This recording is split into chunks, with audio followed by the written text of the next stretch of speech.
पूरी धरती माते पूरी विश्व में इन्होंने नाम किया है अपनी कला हुनर के साथ में, अपनी पढ़ाई के साथ में।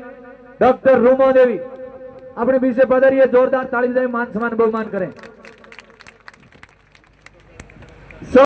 आज जाट समाज विकास सेवा संस्थान के इस भव्य प्रोग्राम में पधारे हमारे बीच में खेड़ा पर रामधाम के उत्तराधिकारी गोविंद राम जी शास्त्री, सभी संतों के प्रणाम, सम्मानित मंच और सामने विराजे हुए दूर दराज गांव से पधारे हुए सभी देवियों और सज्जनों को मेरा राम राम।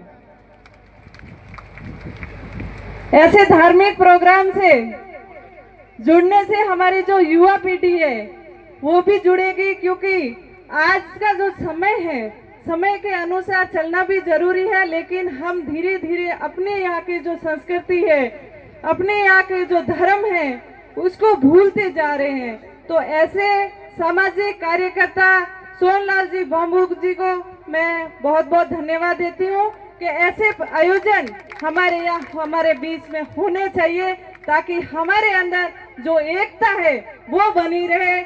हम एक दूसरे से को देख के ही सीखते हैं, तो ऐसे आयोजन से हमें बहुत कुछ सीखने को मिलता है। शायद समाज में एकता हो, शायद अन्य कार्य के लिए हमें आगे बढ़ना हो, तो एक दूसरे को देख के हमें जो हिम्मत मिलती है वो और कहीं से भी नहीं। तो आज मैं आपके सामने हूँ, लेकिन जब मैं बाहर जाती हूँ, यूएस में जाती हूँ, तो ऐसे ही भीड़ इकट्ठा होती है।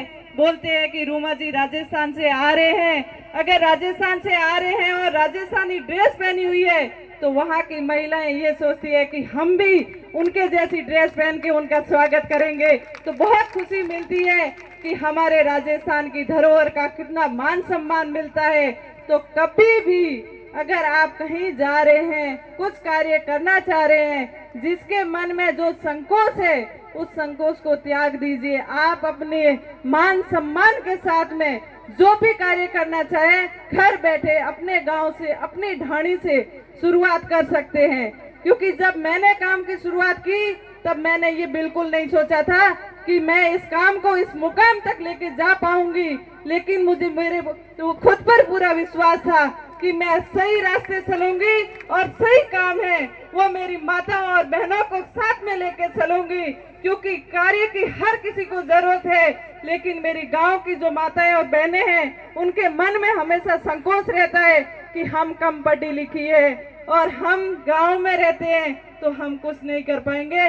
लेकिन मैं आपको कहती हूँ, आज से 16 साल पहले सोशल मीडिया का जमाना नहीं था, लेकिन आज हमारे पास में फोन है। इस फोन का अगर सदुपयोग किया जाए तो हम पूरी दुनिया घर बैठे देख सकते हैं। हमें जो सीखना है वो घर बैठे सीख सकते हैं। लेकिन दुख इस बात का है कि हम फोन का सही उपयोग नहीं करके, दुरुपयोग करके हमारा टाइम वेस्ट कर रहे हैं, और लोगों को लगता है कि ये जो फोन है ये अनयूज का है। तो अपन को ऐसा नहीं करना है, हमें सही पॉजिटिव सोच से सोचना है और अच्छा कार्य करना है। हमेशा आप देखो ना, गांव में कितनी सारी चीजें हैं जिसके साथ हम कार्य कर सकते हैं।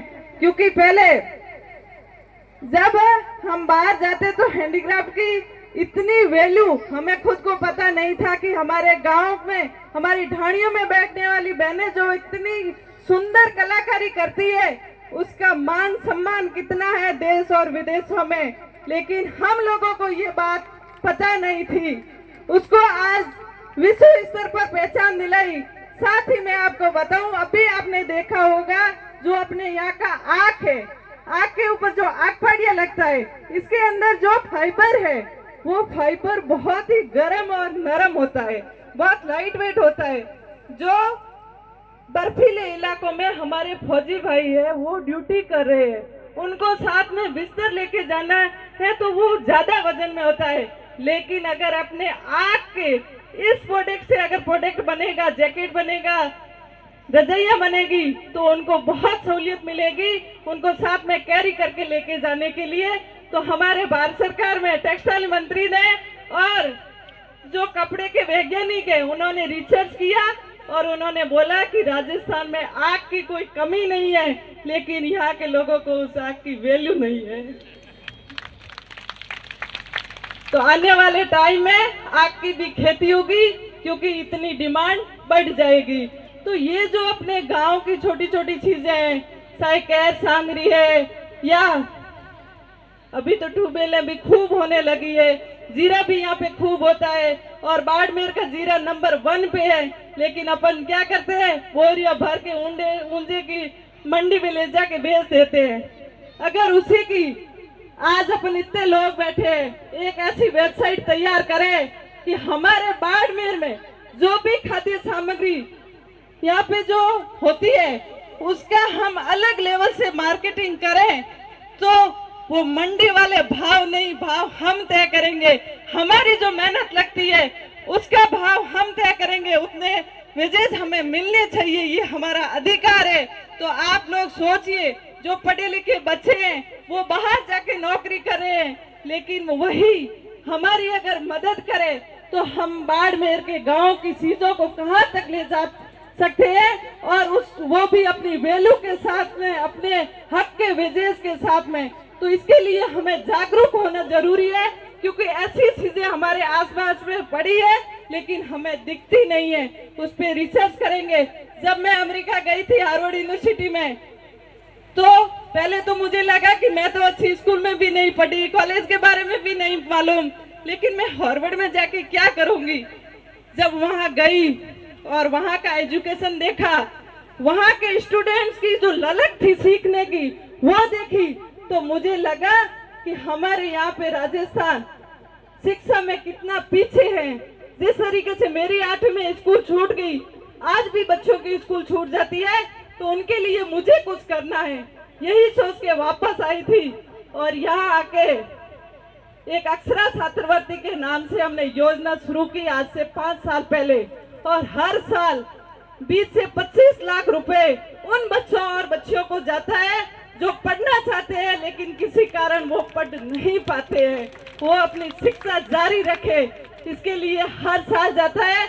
और इस साल हमने इस योजना में और नवाचार किया है, क्योंकि हमारे ग्रामीण क्षेत्र की जो बेटियां हैं उनको इंजीनियरिंग और मेडिकल फील्ड में आगे बढ़ने का मौका बहुत कम मिलता है।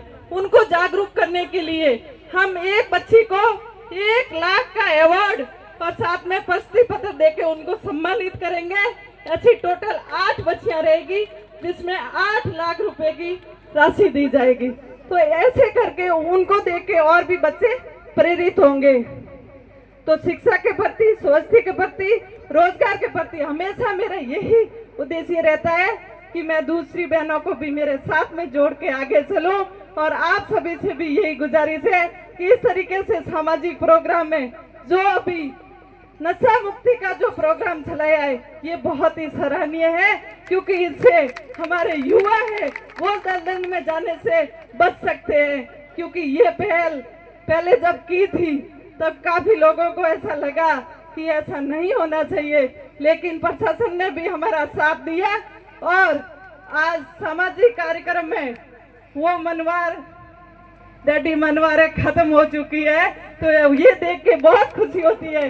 जो हमारे बुजुर्ग लोग हैं वो दवाई रूपी अगर लेते हैं तो वो दिक्कत नहीं है, दिक्कत यहाँ है कि हमारी युवा है वो इस दलदल में न घुसे, उनको देख के वो ये चीजें न सीखे, इसलिए खुलेआम ये चीजें करने बहुत ही गलत बात है। और इसमें आप सबका और प्रशासन का सहयोग रहा, और ऐसे ही हमें आगे सहयोग से ही आगे चलना है ताकि हमारा समाज है वो मजबूत बने।